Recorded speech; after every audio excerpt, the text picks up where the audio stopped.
बैठून नहीं जाएगा तुम्हारे तरफ।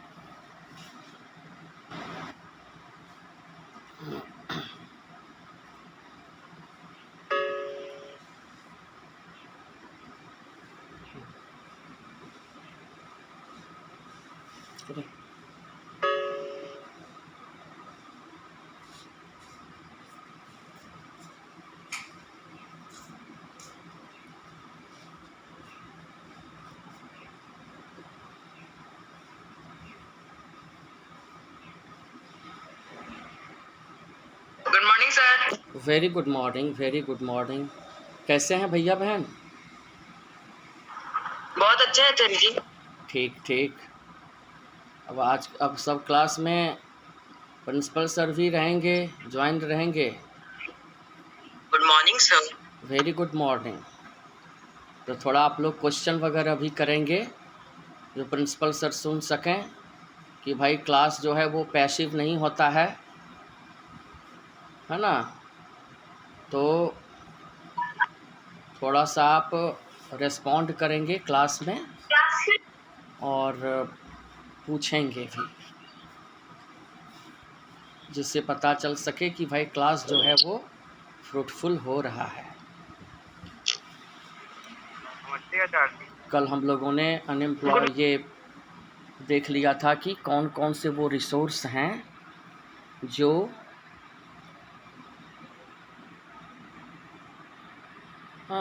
कौन कौन से रिसोर्स हैं जिसका इस्तेमाल करके और ह्यूमन कैपिटल फॉर्मेशन होता है और ह्यूमन रिसोर्स बन जाता है। तो थोड़ा सा आप लोग रेस्पॉन्सिव बनेंगे। रेस्पॉन्सिव का मतलब आप लोग समझते हैं, क्योंकि टॉपिक बहुत सीरियस है। हम उसको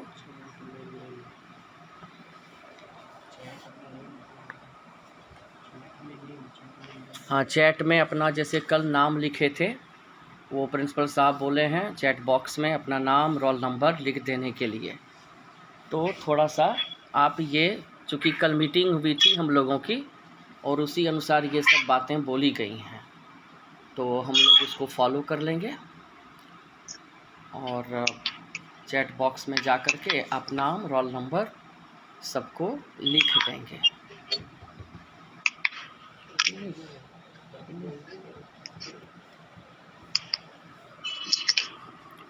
अब कक्षा हम शुरू करते हैं और आप ध्यान से सुनेंगे, क्योंकि आज ह्यूमन कैपिटल फॉर्मेशन के बाद हम लोग आज नया टॉपिक अब शुरू करेंगे, अनएम्प्लॉयमेंट। भैया बहन, ये अनएम्प्लॉयमेंट की जो चर्चा हो रही है वो क्यों हो रही है? मानव संसाधन वाले चैप्टर में बेरोजगारी पढ़ाने का क्या तात्पर्य हो सकता है? What is the purpose of delivering something related to unemployment? क्यों है ऐसा? ऐसा इसलिए है भैया बहन, क्योंकि बेरोजगारी का मतलब ही होता है श्रम की बर्बादी। अगर शॉर्टेस्ट डेफिनेशन आपको लिखने हो, खूब ध्यान से सुनिएगा। अगर हमको सबसे छोटा डेफिनेशन ही लिखना हो कि बेरोजगारी का क्या अर्थ है मूल रूप से, तो हम कहेंगे कि बेरोजगारी का अर्थ है बहुमूल्य श्रम की बर्बादी। भैया बहन, आप कॉपी कलम लेकर के बैठे होंगे तो आप इसको एक बार लिख लेंगे, बहुमूल्य श्रम की बर्बादी। ये बहुमूल्य यानी बेशकीमती, प्रेशस। अब श्रम प्रेशस तो है ही, हम लोग सभी जानते हैं, क्योंकि मीन्स ऑफ प्रोडक्शन में हमने देखा कि श्रम उत्पादन का एक सर्वाधिक गतिशील साधनों में से एक है। आपने कल बोला भी था कि सर श्रम संसाधन का गतिशील साधन है। तो भैया बहन हमारे जो हैं वो एकदम अर्नेस्ट होकर के बैठते हैं क्लास में, बहुत कंसस होकर के बैठते हैं और ये हमको बहुत अच्छा लगता है। और इसी को जब एग्ज़ामिनेशन का समय आए, अब 7 जून से आपका PT1 हो रहा है, तो हम सारी चीज़ें जो फर्स्ट और सेकंड चैप्टर से आपका आएगा वो सभी सामग्रियां भैया बहन हम आपको भेज भी देंगे, मौखिक रूप से भी और लिखित रूप में भी आपको भेजेंगे हम। तो इसको खूब बढ़िया से आप टैकल भी करते हैं, इसकी हमको खुशी भी है। तो अब श्रम चूँकि बहुमूल्य है, बिना इसके उत्पादन हो नहीं सकता है, तो इसी श्रम की बर्बादी को रोकने के लिए रोजगार क्रिएट करती है कोई सरकार। मतलब क्या? मतलब साफ है कि जितने लोग काम में शामिल रहेंगे, अर्थशास्त्र की भाषा में क्या बोलेंगे? अर्थशास्त्र की भाषा में बोलेंगे कि जितने लोग उत्पादन की प्रक्रिया में शामिल रहेंगे, उत्पादन की प्रक्रिया में जितने लोग शामिल रहेंगे उतना ही ज़्यादा उत्पादन का पैमाना ऊपर होगा। ये बात जाहिर सी बात है। और जितने कम लोग उत्पादन की प्रक्रिया में शामिल रहेंगे उतना ही कम उत्पादन होगा। तो it is very simple to understand. I think that the maximum exhaustment of labour force, अब अंग्रेजी भी थोड़ा सा हम लोग सुने, the maximum exhaustment of labour force will create bigger production, उससे बहुत ज़्यादा प्रोडक्शन आएगा। तो भैया बहन इसको हम लोग ध्यानपूर्वक याद कर लेंगे और कॉपी में अभी हम डिक्टेट भी आपको करेंगे। अंग्रेजी में बेरोजगारी की परिभाषा, हिंदी में बेरोजगारी की परिभाषा, लेकिन बेरोजगारी का असल मतलब क्या है ये तो हम लोग बातचीत करके समझ सकते हैं। और प्रिंसिपल सर क्लास में हैं भैया बहन, आप चैट बॉक्स में उनके कथनानुसार चैट बॉक्स में अपना नाम और रोल नंबर ज़रूर लिख देंगे, जिससे कि ये रिकॉर्डिंग भी हो रहा है, स्क्रीनशॉट वो देखेंगे, स्क्रीनशॉट लेसन प्लान में इंस्टॉल हो जाएगा। इसलिए आपको इतना काम कर देना है।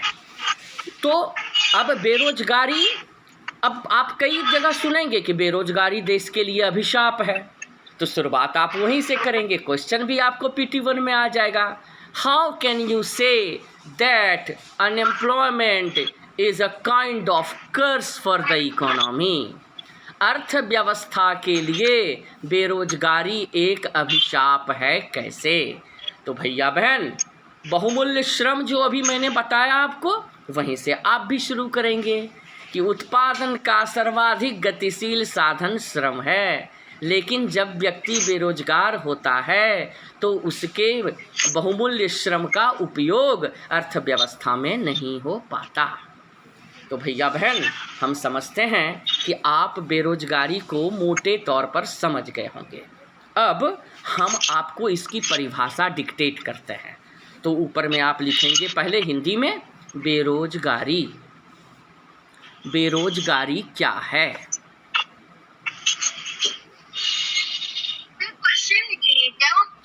बेरोजगारी क्या है? तो आंसर में अब लिखें, बेरोजगारी उस अवस्था को कहते हैं, जरा फास्ट लिखेंगे भैया बहन, बेरोजगारी उस अवस्था को कहते हैं जिसमें व्यक्ति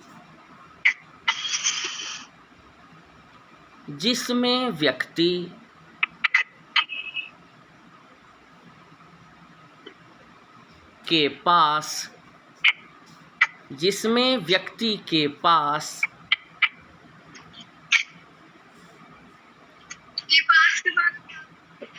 जिसमें बेरोजगारी उस अवस्था को कहते हैं जिसमें व्यक्ति के पास काम करने की क्षमता भी हो, जिसमें व्यक्ति के पास काम करने की क्षमता भी हो एवं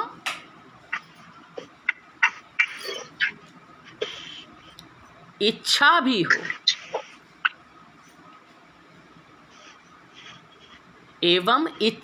हो, लेकिन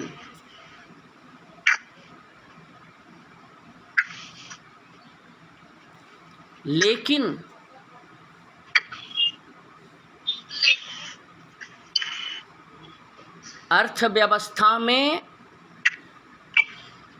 लेकिन अर्थव्यवस्था में उसे किसी भी, लेकिन अर्थव्यवस्था में उसे किसी भी आर्थिक क्रियाओं में, उसे किसी भी आर्थिक क्रियाओं में, उसे किसी भी आर्थिक क्रियाओं में शामिल होने का, शामिल होने का अवसर, अवसर ना मिलता हो, ना मिलता हो। भैया बहन, छोटा सा डेफिनेशन जो है वो अंग्रेजी में भी है, तो आप उसको भी लिख जाइए अब इसके नीचे। Unemployment is a situation, unemployment is a situation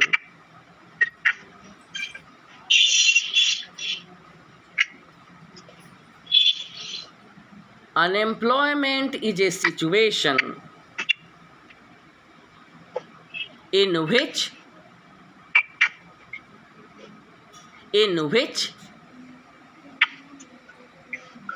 a person is willing to work, a person,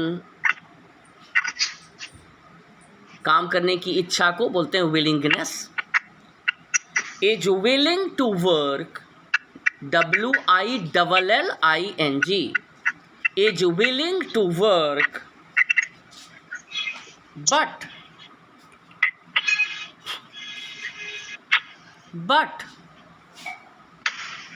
not able to find the work,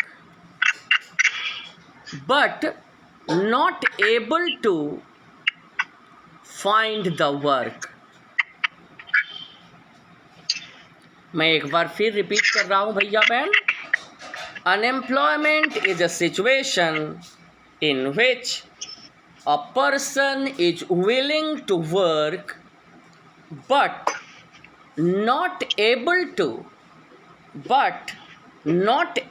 to find the work।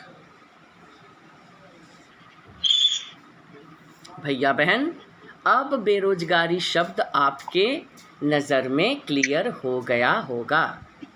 अगर किसी भैया बहन को कुछ क्वेश्चन है, अब हम काइंड्स में इसके जाएंगे, तो अभी तक किसी को कहीं प्रॉब्लम है भैया बहन, तो आप हमसे अनम्यूट होकर के पूछ सकते हैं।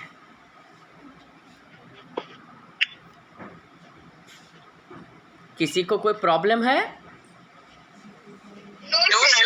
अच्छा, ठीक है।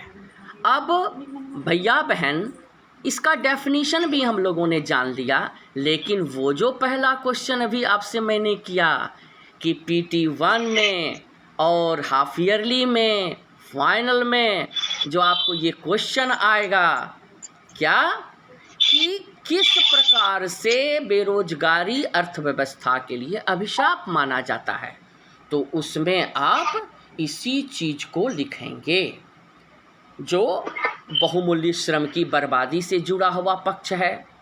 और बहुमूल्य बर्बादी से जुड़ा हुआ पक्ष को फिर विस्तारित कर देना है आपको। और विस्तारित कैसे करेंगे? तो आप लिखेंगे कि व्यक्ति के पास अगर काम नहीं होगा तो व्यक्ति अनुत्पादक हो जाएगा, यानी वह प्रोडक्शन की क्रियाओं से वंचित हो जाएगा। इससे उसकी पर्सनल आमदनी घट जाएगी, यानी इकोनॉमिक्स के लैंग्वेज में बोलेंगे उसकी प्रति व्यक्ति आय घट जाएगी। Per capita income of that individual will diminish, यानी रिड्यूस कर जाएगा। व्यक्ति काम नहीं करेगा, धनोपार्जन नहीं होगा। आर्थिक क्रियाओं में हम लोग देख चुके हैं। अब आर्थिक क्रिया ही नहीं तो धनोपार्जन भी नहीं, धनोपार्जन नहीं तो प्रति व्यक्ति आय घटेगी ही, और उसका जीवन स्तर प्रभावित हो जाएगा, यानी कि वह निम्न जीवन स्तर जीने के लिए मजबूर हो जाएगा। और फिर अपने बच्चों को अच्छी शिक्षा नहीं दे सकेगा और फिर निर्धनता के चंगुल में फंस जाएगा। तो भैया बहन ये बातें तो आप लिख ही सकते हैं। अब फिर पैराग्राफ चेंज करके आप लिखेंगे कि प्रति व्यक्ति आय घट गई तो राष्ट्रीय आय भी घटेगी, यानी कि हर एक नागरिक की आय का संबंध भैया बहन राष्ट्रीय आय के साथ भी है। और प्रति व्यक्ति आय घट गई तो राष्ट्रीय आय भी घट गई। इसलिए हम इस बात को नज़र में रखेंगे। और राष्ट्रीय आय घट जाएगी तो सरकार के खजाने में कम राशि आएगी। फिर सरकारें जो हैं वो कार्य कैसे करेंगी, वो पुल कैसे बनवाएंगी, वो बजट कैसे पास करेंगी, पीने का पानी कैसे मुहैया कराएंगी। यानी नेशनल इनकम पर ही तो सब कुछ टिका हुआ है। जैसे एक व्यक्ति, हमारे पिताजी, आपके पिताजी काम करके आते हैं, पैसे कमा करके आते हैं, तो फिर घर का बजट संचालित होता है। उसी तरह सरकार के खजाने में पैसे आएंगे तो देश भी एक बड़ा परिवार है और फिर देश में कामकाज चलेगा। लेकिन अगर बेरोजगारी रहेगी तो दिया रंजन 9B आप म्यूट हो जाइए। बहन आप म्यूट हो जाएंगे तो अच्छा रहेगा, आवाज़ आती है आपके घर की। तो इस प्रकार हम देखते हैं कि प्रति व्यक्ति आय का संबंध राष्ट्रीय आय से है और प्रति व्यक्ति आय का संबंध दूसरी तरफ रोजगार से है। कोई रोजगार नहीं तो प्रति व्यक्ति आय भी नहीं, प्रति व्यक्ति आय भी नहीं तो राष्ट्रीय आय भी नहीं।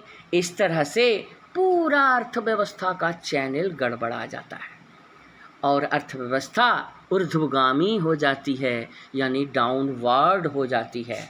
तो भैया बहन इस प्रकार हम कह सकते हैं कि बेरोजगारी अर्थव्यवस्था के लिए एक बोझ है। अब हम लोग कम समय में अधिक काम करेंगे। जैसे एक बड़ा क्वेश्चन हम लोगों ने सॉल्व कर लिया और अनएम्प्लॉयमेंट का डेफिनेशन भी लिख लिया। दूसरा, अब बेरोजगारी के प्रकार, भैया बहन आपकी किताब में जो प्रकारें हैं उसको आप एक बार पढ़ लेंगे। हम जो आपको लिखा रहे हैं तो आप लिखेंगे। बेरोजगारी के 3 प्रकार हैं।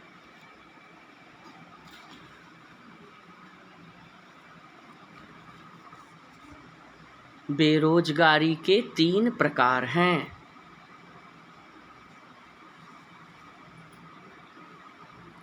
पहला प्रकार लिख लेंगे, फर्स्ट, मौसमी बेरोजगारी। सबका इंग्लिश टर्मिनोलॉजी भी लिखते जाएंगे भैया बहन, क्योंकि हमारे सभी भैया बहन को विद्वान भैया बहन बनना है और स्पोकन अंग्रेजी भी अच्छी करनी है। और हमारे बहुत सारे भैया बहन अच्छी अंग्रेजी बोलते भी हैं, हम जानते हैं, क्लास में भी कई बार हम सुने हैं। तो उस चीज़ को, उस टेम्परामेंट को हमेशा बूस्टअप करना है भैया बहन। हम लोग पब्लिक स्कूलों के भैया बहन हैं तो हमको तो थोड़ा सा अलग हट करके चीज़ों को जानना ही होगा।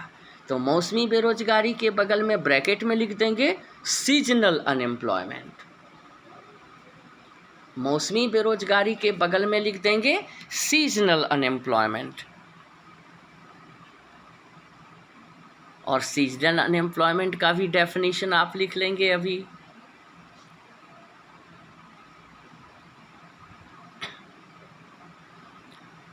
मौसमी बेरोजगारी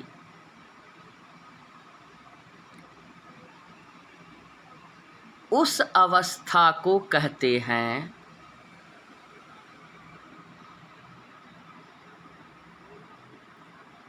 मौसमी बेरोजगारी उस अवस्था को कहते हैं जिसमें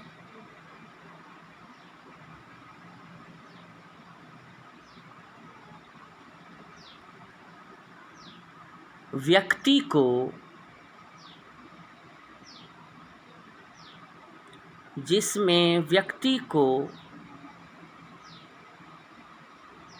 वर्ष के कुछ खास महीनों में ही, जिसमें व्यक्ति को वर्ष के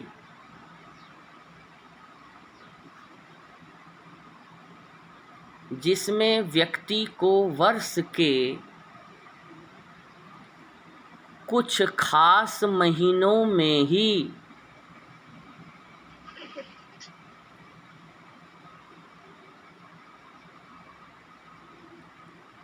रोजगार मिल पाता है। जो भैया बहन लेट से आए हैं या नहीं सुन सके हैं, उनके लिए मैं फिर एक बार रिपीट कर देता हूँ। मौसमी बेरोजगारी उस अवस्था को कहते हैं जिसमें व्यक्ति को वर्ष के कुछ खास महीनों में ही रोजगार मिल पाता है।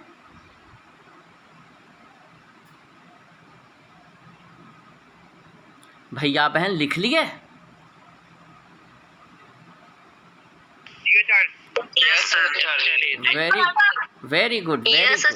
Very good.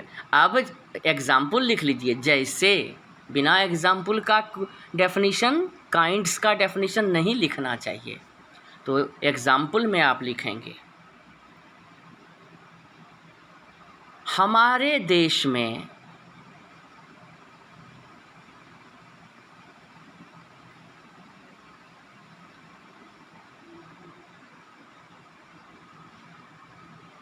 कृषि क्षेत्र में काम करने वाले लोग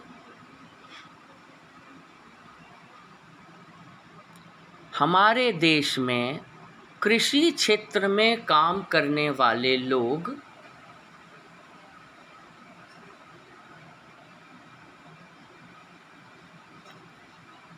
जो या तो किसान हैं, जो या तो किसान हैं या फिर खेतीहर मजदूर, या फिर खेतीहर मजदूर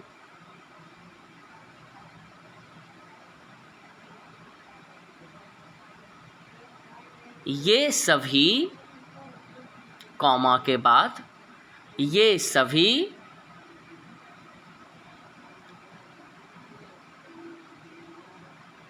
मौसमी बेरोजगारी के शिकार हैं।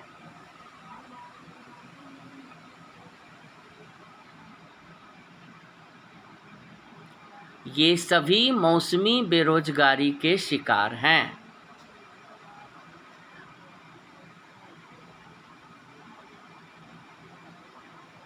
लिख लिए भैया बहन? बहुत अच्छा, बहुत अच्छा, बहुत अच्छा। अब हमको कोई भैया और बहन ये बताएंगे, अभी तो मैंने पूरा बताया भाई आपको, अब आप में से कुछ लोग हमको ये बताएंगे कि कृषि क्षेत्र के लोगों को ही, किसान हो या खेतीहर मजदूर, उनको मौसमी बेरोजगार क्यों बोला गया, तो थोड़ा हमको समझाएंगे तो? क्योंकि बहुत सारी सर्टेन फार्मर्स आर, हाँ, एक एक करके बोलेंगे, हम सबका सुनेंगे। क्योंकि खेत में कुछ फसल होते हैं जो सीजन टाइमिंग इंगेज्ड इन इस कारण। हाँ, और बोलिए भाई, और अचल भैया, अभिजीत भैया, अदिति बहन। कृषि को मौसमी इसीलिए कहा जा सकता है क्योंकि कुछ जो फसल होते हैं, हाँ, वो कुछ अलग मौसम में होते हैं। जैसे गेहूं ठंडी में उगती है, हाँ, और भुट्टा भी किसी दूसरे मौसम में उगता है ऐसे। हाँ, हाँ, हाँ, इसीलिए इसे मौसमी उत्पादन कर सकते। अच्छा अच्छा, ठीक है। और कोई भैया बताएंगे कि किसान को, किसान, हाँ, किसान या फिर खेतिहर मजदूर को इसलिए मौसमी बेरोजगारी में शामिल किया जाता है क्योंकि वो पूरे साल में जो मेहनत करते हैं जी, उसके बदले में। हाँ, ठीक। हाँ, आप म्यूट हो गए बहन।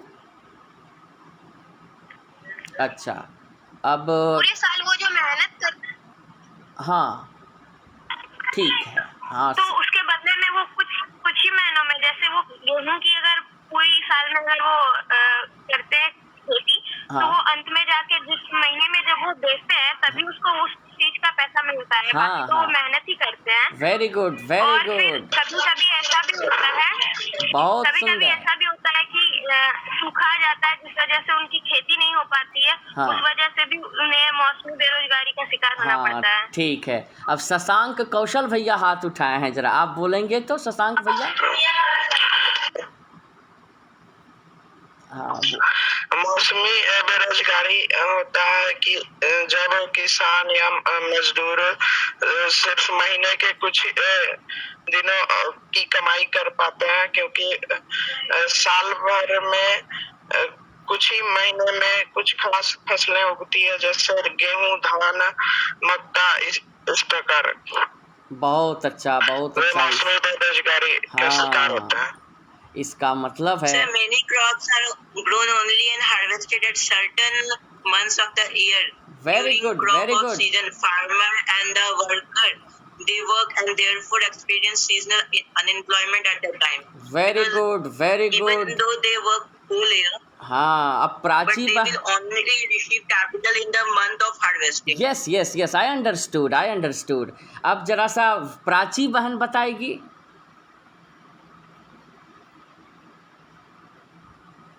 प्राची वेन्या बहन बताएगी भाई।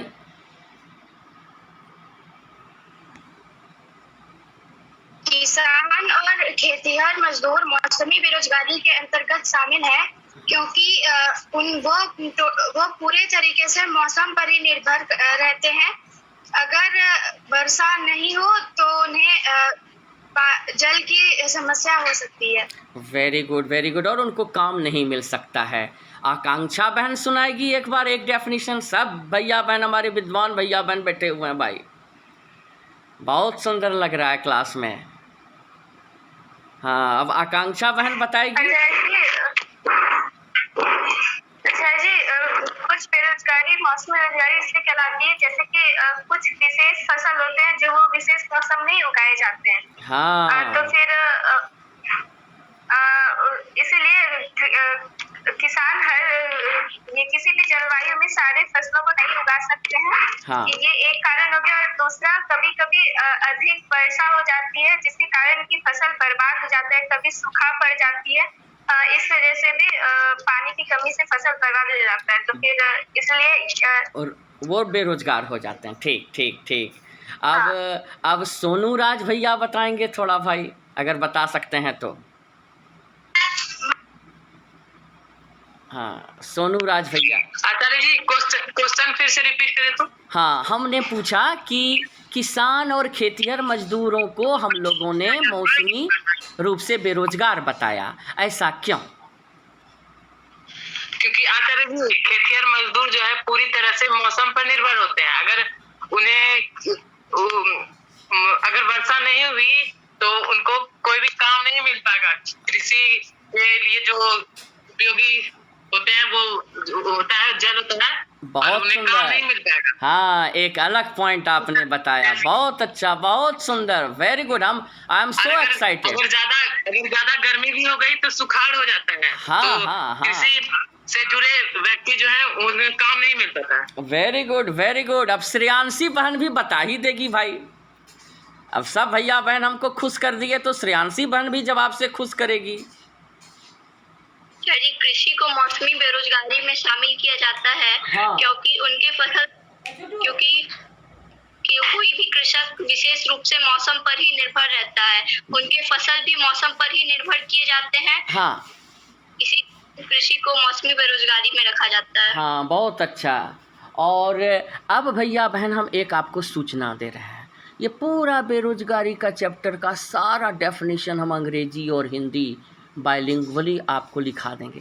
आपको जो HW कॉपी है उसको खूब सुंदर से आप रखेंगे, क्योंकि लगता है कि 1 जून के बाद अब लॉकडाउन नहीं रहेगा और 7 जून से हम लोगों की परीक्षा भी होने वाली है PT1। तो आपको एकदम खूब सुंदर नंबर आए और कॉपी करेक्शन का जब बारी आए तो पता चले और हमको भी संतोष हो कि हमने भैया बहनों के लिए जितनी मेहनत की, हमारे भैया बहन कॉपी में उन सभी चीज़ों को रखे हुए हैं। और आप जो स्कूल का ERP है उस पर भी आपको हम लिख करके कुछ ना कुछ हमेशा भेजते रहेंगे CW वाले कॉलम में, तो वो आपको एडिशनल बेनिफिट होगा। जैसे कल के क्लास में भैया बहन मैंने आपको अलग से क्वेश्चन आंसर अंग्रेजी में, जो कि बहुत सिंपल था, अगर लॉन्ग आंसर होता तो अंग्रेजी में मैं नहीं भेजता, क्योंकि छोटे छोटे आंसर थे इसलिए मैंने आपको वो अंग्रेजी में भेजा। तो हम समझते हैं कि आप जब सब क्लास आपका हो जाएगा तो स्टडी टेबल पर जब आप रात्रि में बैठेंगे तो एक बार आप CW HW का कॉलम ज़रूर देखेंगे, तो आपको उसमें कुछ ना कुछ आपको अवश्य नया मिलेगा। और it will be an additional value for you. It will just provide you some extra advantages, and you can well in the condition, you will be in the condition to keep you up to date regarding the syllabus and regarding the content. That is sure, because I believe in the true contribution, you know it well, and always we should try to innovate something. जैसे आज हम लोगों ने clear cut 3 चीज़ें सीखी। पहला हम लोगों ने सीखा लॉन्ग आंसर, बेरोजगारी एक अभिशाप है, कैसे, और यहाँ से हम लोगों ने शुरू किया कि श्रम उत्पादन का एक गतिशील साधन है। अगर श्रम का उपयोग नहीं होगा तो व्यक्ति की निजी आमदनी घटेगी, निजी आमदनी घटेगी तो राष्ट्रीय आमदनी भी घटेगी, और इस तरह सीढ़ी दर सीढ़ी चढ़ करके भैया बहन आप क्वेश्चन आंसर याद नहीं भी करेंगे, रट करके नहीं भी जाएंगे, तो भी आप आंसर लिख करके एग्जामिनेशन हॉल से आएंगे। नंबर 1। दूसरा हम लोगों ने शॉर्ट आंसर्स 2 देखा, बेरोजगारी की परिभाषा, और दूसरा मौसमी बेरोजगारी की परिभाषा और मौसमी बेरोजगारी के एग्जाम्पल। तो इसको भैया बहन उसको भैया बहन हम लोग देखेंगे अगले दिन कि डिसगाइज्ड अनएम्प्लॉयमेंट क्या है और एजुकेटेड अनएम्प्लॉयमेंट क्या है। तो डिसगाइज्ड अनएम्प्लॉयमेंट और इस अनएम्प्लॉयमेंट को हम लोग अगले दिन देखेंगे। तो ठीक है, हम समझते हैं कि आप अब अप टू डेट होकर के रात्रि में बैठेंगे और इसको आप बढ़िया से एक बार रिवाइज़ भी कर लेंगे। तो आज के लिए इतना ही। सभी भैया बहनों को बहुत बहुत धन्यवाद मेरे क्लास में आने के लिए और कॉन्शियस होकर के जवाब देने के लिए। तो thank you so much to everyone. Thank you. धन्यवाद। धन्यवाद। धन्यवाद। हाँ, आज आपने बहुत अच्छा जवाब दिया, बहुत अच्छा जवाब दिया। Thank you so much.